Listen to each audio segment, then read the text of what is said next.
Yo, what's going on guys? EN77 here. In today's video, we're going to be beating mid ladder with 2.6. Alright, so hopping in the first match here, we're going to be up against this guy.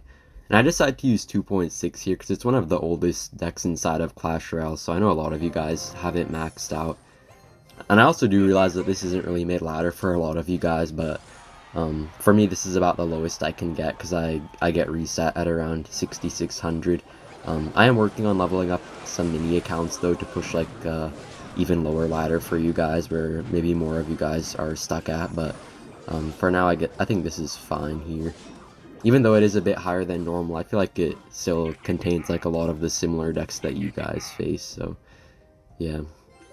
By the way, guys, I'm going to say that I did make a Discord server like just a couple days ago, and I'm going to link it in the description, so if you guys want to join, feel free to hop right in and we'll have a good time there. I'll probably be interacting with you guys quite a lot in there and maybe giving tips and advice whenever someone needs it, so definitely a good way to get a bit of extra learning if you need it.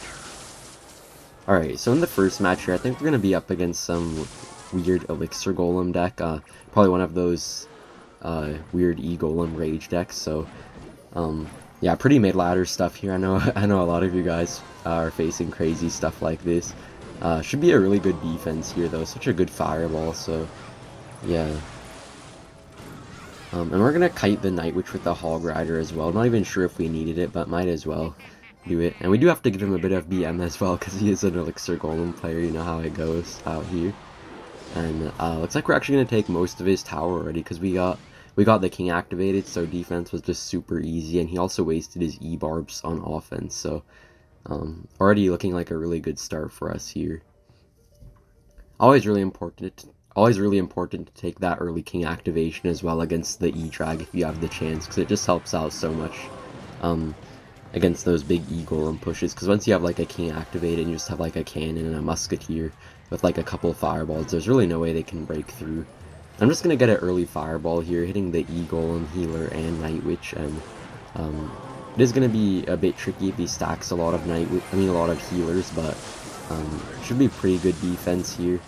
And yeah, the healer is being a bit annoying right now, but I don't think it's the end of the world. And Ice Golem is honestly really nice against Elixir Golem, because you can just like kite their healer, and basically what that does is that it doesn't really allow the healer to get very many shots off, so it doesn't heal the push up nearly as much as it could against like a Knight or a Valkyrie. So yeah, looks like it's going to be a really nice, or a really clean game here, and that should be GG here in a second. Gonna try to yeah, gonna BM him a bit. I'm gonna try to get 3 musketeers down, and that's gonna be GG.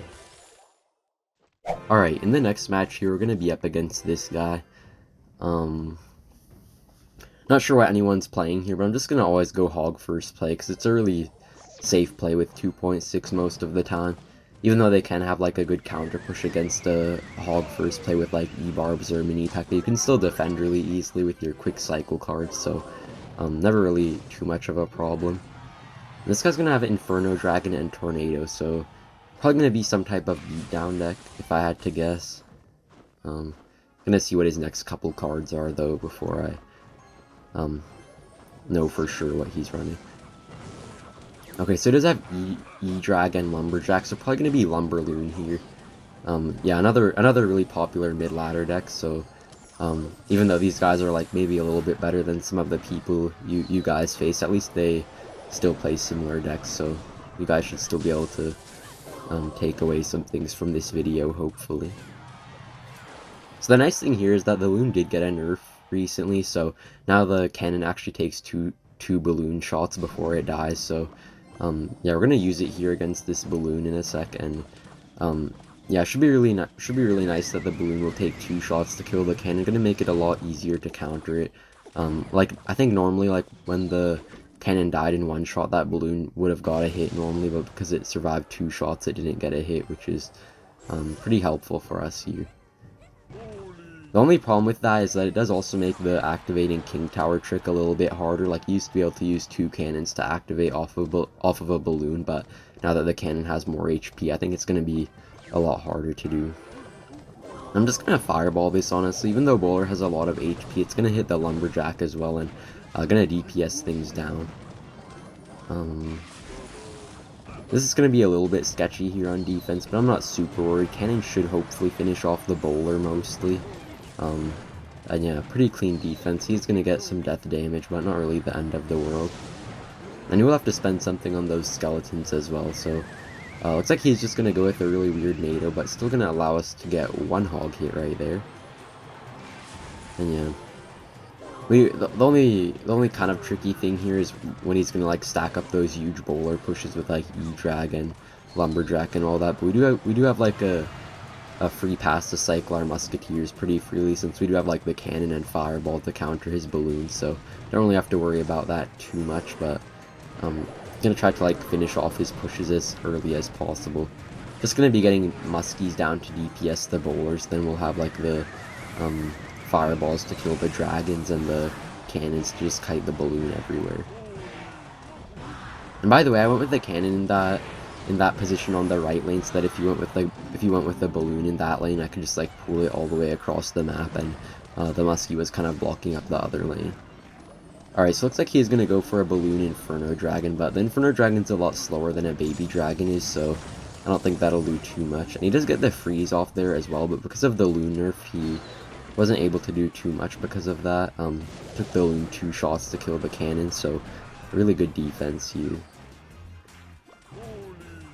He's gonna go with the bowler, but I'm just gonna hog, honestly. He's still gonna have to spend something if he wants to fully counter it.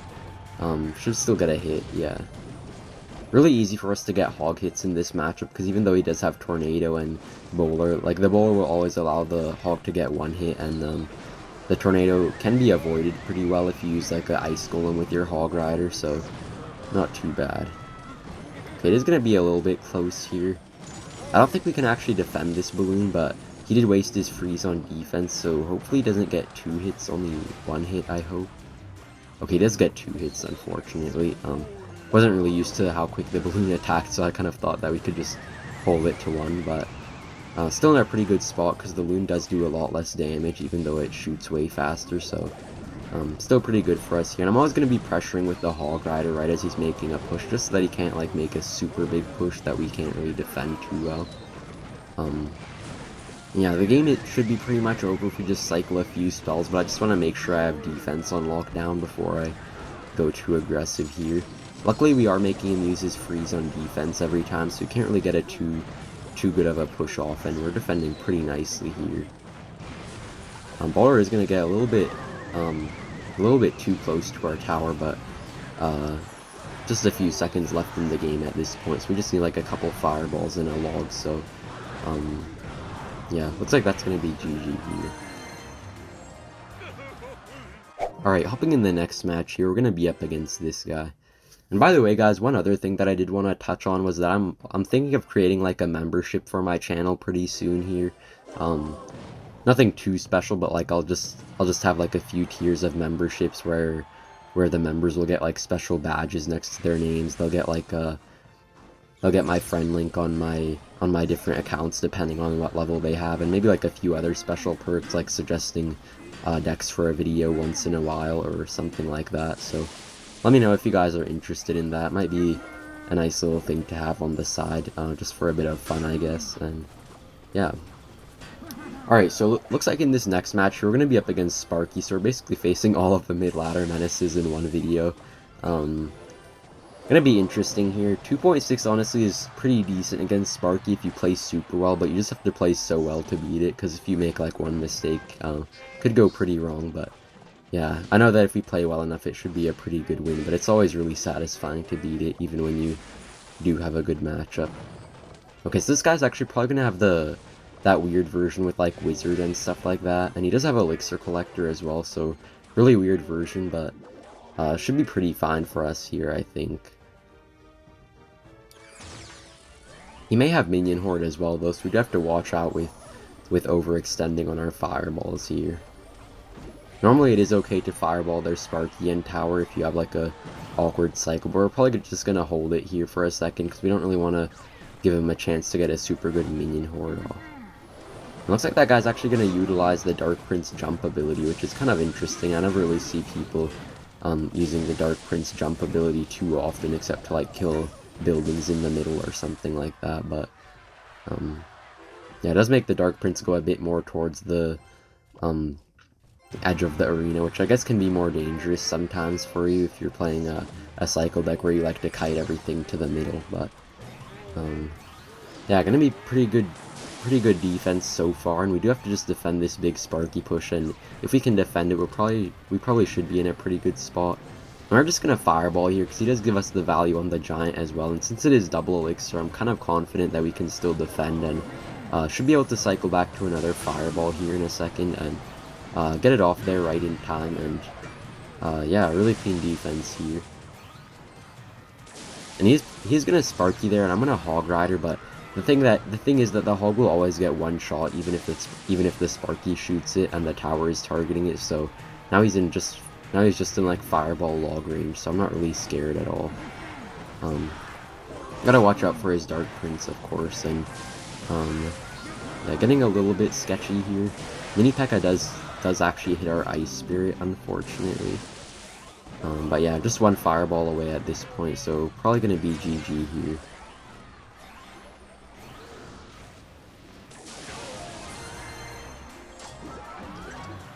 Alright, hopping in the final game here, we're gonna be up against this guy. So we don't have Hog in our starting hand here, so we're just gonna cycle that Ice Spirit at first. Alright, he's gonna log it away, but we're just gonna go with the Hog here, so he does have Tesla and Log, so probably gonna be some sort of cycle deck, not really too sure what specific version, but just gonna cycle an Ice Golem in the back. He's gonna have Queen as well, so could be some minor cycle deck. Could actually be Xbow too, so we do have to be careful since we just wasted our cannon right there. Okay, looks like it is going to be Xbow here, so I'm just going to go with a defensive cannon. I was kind of expecting him to go with a Valkyrie or like a Knight there, so yeah. We do still have to watch out for his Queen on the left lane a little bit, but looks like it is going to get a couple shots off, which is kind of unfortunate, but I kind of just had to let it go so that his Xbow wouldn't get too much damage on our tower. It was a little bit risky there, but not the end of the world though. Luckily he is in the same lane as us, which is pretty good for us, because it's always better to go same lane so you can get like Fireball log value on their Xbow, because sometimes if they go with the Xbow, you can just like go with the Ice Golem and Fireball log it away and get a pretty good trade-off. You are down a couple Elixir after that, but you still do get free tower damage, and yeah. Alright, so the good thing here is that he does have Valkyrie overnight, so it will slow his cycle down a little bit compared to the Knight version, so we could probably outcycle him here if we play well enough. Yeah, he's probably going to abuse Queen a lot though, which is going to be a little bit annoying, but not too bad. And he's going to kind of waste the ability there as well. Honestly, there's no point to really use the Queen ability now if it only has like 1 HP left, because even if you use it early, it's just going to like walk really slowly because of that, ever since that nerf recently, so not really ever going to get to the tower, kind of just going to waste your Elixir most of the time. Okay, so this guy's actually going to have Rocket here, which is going to be a little bit more difficult than if he had Fireball. Going to make it so he's probably going to be able to spell cycle us really easily later on in the game, so I do want to be a bit careful. I'm just going to go in with a Hog Rider right here so that I can use my Ice Golem to cycle back as fast as possible to another Hog Rider rather than using the Ice Golem earlier, because then the Hog Rider would be farther out of cycle, so we might be able to outcycle him here a bit. Okay, so he does get the Tesla back just in time, but maybe after a few of these sequences we could be able to get him in a bit of a pinch, and maybe we'll be able to outcycle him just a little bit here.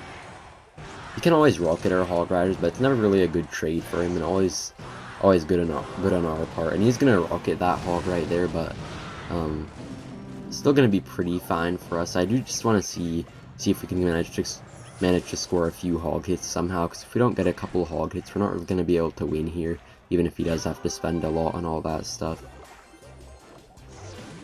And he's going to go with the Queen at the bridge, but it's not really doing much for him. It's kind of just like feeding our cycle, like kind of allowing us to use all of our cheap cards to counter his stuff and just get ahead of him.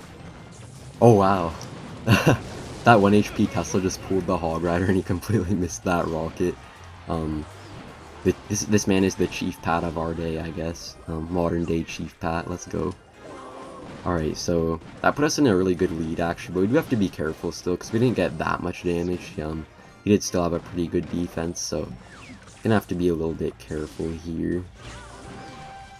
Queen is gonna be a little bit annoying, but I'm just gonna get a fireball off here. I know he's probably not really gonna play many Xbows anymore. He's probably just gonna try to focus on rocket cycling. And I'm actually gonna go with the cannon there, just for the sake of like blocking up that lane. I know he might not go with the Xbow there, but I'm still gonna block up the lane anyways. It looks like he's gonna start rocket cycling us, but okay, this is gonna get a bit close here. I'm probably just gonna go with a hog and then a fireball here. See if we can catch him off guard or something. Alright, so he's throwing a lot of rockets on us right now, but luckily it is going to make his cycle a lot slower when he's throwing those rockets, so maybe we can out-cycle him if we're lucky here. Okay, this is really going to come down to the wire. I think that's going to be GG. Alright, thank you guys for watching, and see you in the next one. Bye!